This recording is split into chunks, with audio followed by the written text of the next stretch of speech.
Hey everybody out there, let me know if you can hear me. I'm taking a look at another one of these Jim Lill videos. He did one about Tonewood last week or recently, and it turned out pretty good. He just wants to test things. This is pretty cool. So this one's called Tested. Where does the sustain come from in an electric guitar? And I'm hoping in a not too distant future I'm going to be talking with Ethan Weiner and everybody about this. So let me go on for now.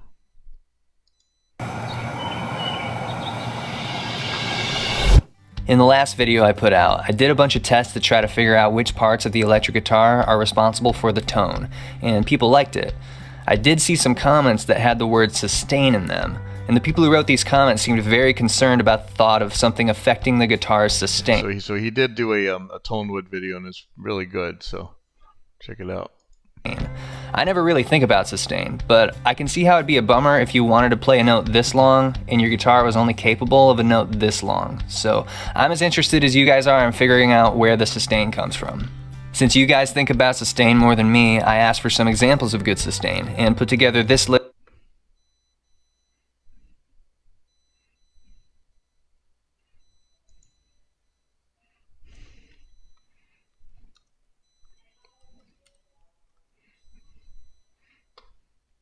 Okay, so this is really, I don't know, I've had sustain problems before, but it was almost always because either the string was dead or something wasn't solid enough, like the nut was a little bit bumpy or just wasn't making good contact.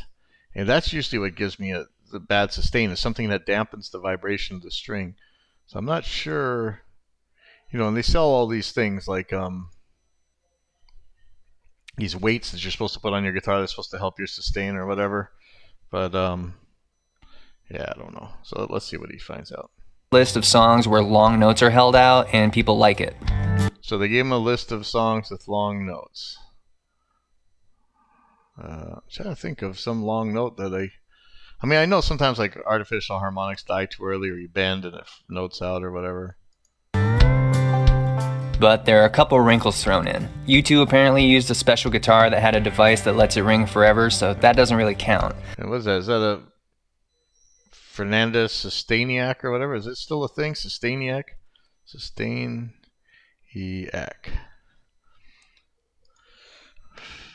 Sustainiac.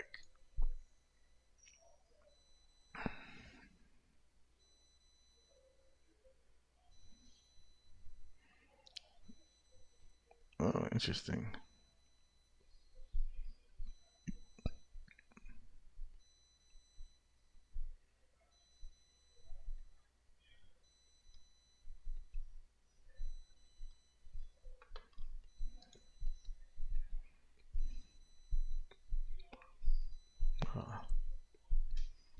Well, that's probably what's doing it. And the rest of the examples sound to me like they use amp feedback. Feedback is when the amp is so loud in the room that the air shakes the strings and the note just keeps going. Maybe some guitars are more capable of feedback than others. Maybe some can't do it at all. I don't know.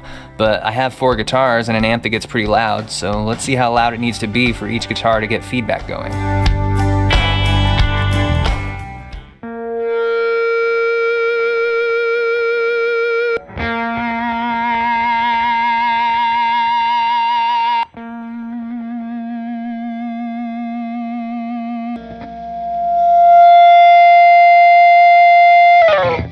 So that might be the sound in your head when you think guitar sustain. But then again, it might not, so there are more tests to be done that don't involve the guitar getting help from the amp feedback.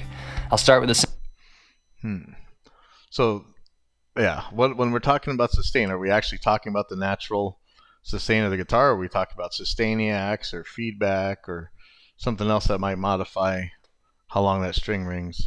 Simple test where I strum each guitar and see how long it rings. So his test, which is going to be hard to do apples to apples, is going to be, picking. And all the God of the Gaps people are going to just say, oh, he picked it totally different. That's why they sound totally different.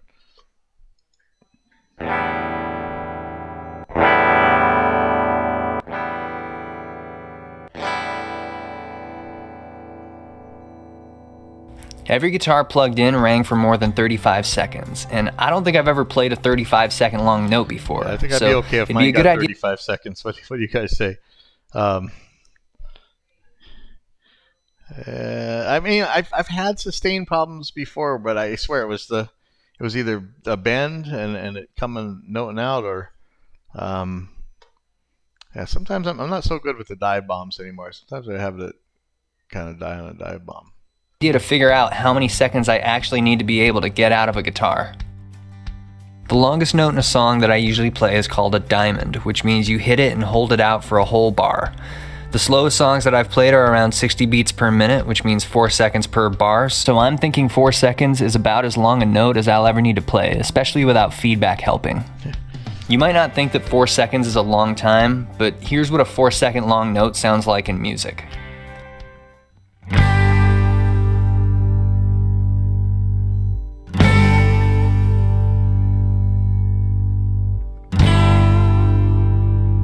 So instead of saying this guitar sustains for 35 seconds, I bet what most people are looking for is the quality of sustain in those first 4 seconds.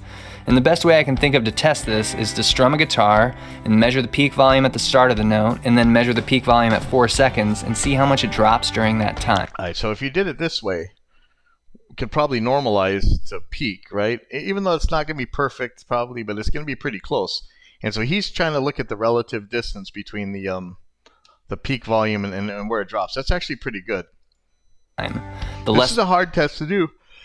Again, you gotta pick it just as hard. You gotta pick it in the exact same place. So everybody's gonna say that there's too many flaws, but I mean, if a phenomenon is so important that you should really worry about it, you're gonna be able to hear it under a wide range of conditions. If it's really hard to hear, I'm not sure that's one of those phenomena you need to worry about.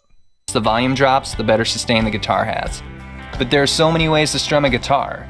If I did this, I'd have to do this for all 4 guitars, doing an open strum versus just the low E string versus just the high E string, strumming normal versus hard versus soft, strumming normal versus near the bridge versus near the neck, strumming with a pick versus with a finger, and then doing this direct and then into a low gain amp and into a high gain amp.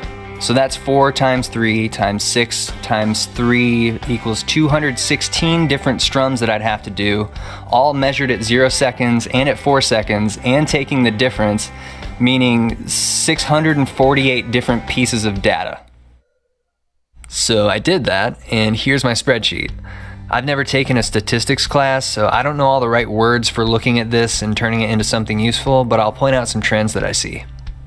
First off, the strum and low E note were pretty close to each other in every test, but the high E note always had significantly less sustain. Another thing you can see here is how much better each guitar sustained when played into a low gain amp instead of just direct into the computer. Okay, so let's look at this.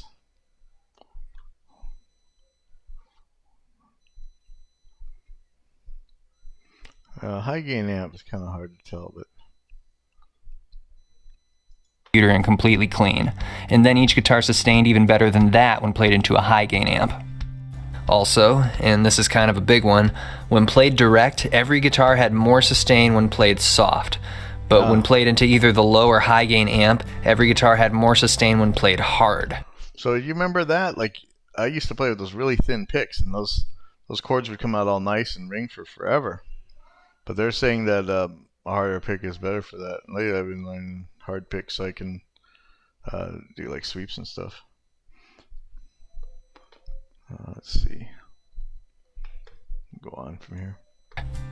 That's weird, right? How can a hard strum sustain less than a soft strum? Then when put through an amp, it flip-flops. If an amp is weird. So we're saying if you're strumming softly, it'll sustain a lot longer. If you strum hard, it's going to last longer on the distorted amp. But really, you can only go so far with that before you're clipping off the top. Amp is distorting it all. It's chopping the tops and bottoms off the wave, so the difference between the loudest parts and quietest parts is less than before. So we hear this as better sustain because the volume isn't dropping off as much. That's exactly what it is. So you're not going to have that giant peak at the beginning because it's getting all lopped off. So you can actually normalize it to a hell of a lot louder. And it's the beginning's not going to be that much louder than the end if it's a really gainy thing. That's the whole thing we talk about dynamics, right?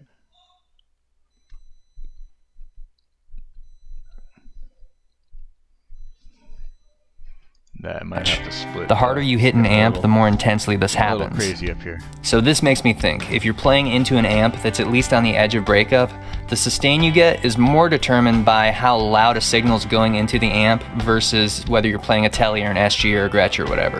At least that's what the numbers make it look like. Output. Shoot, I gotta split then. Sorry, I'll be back.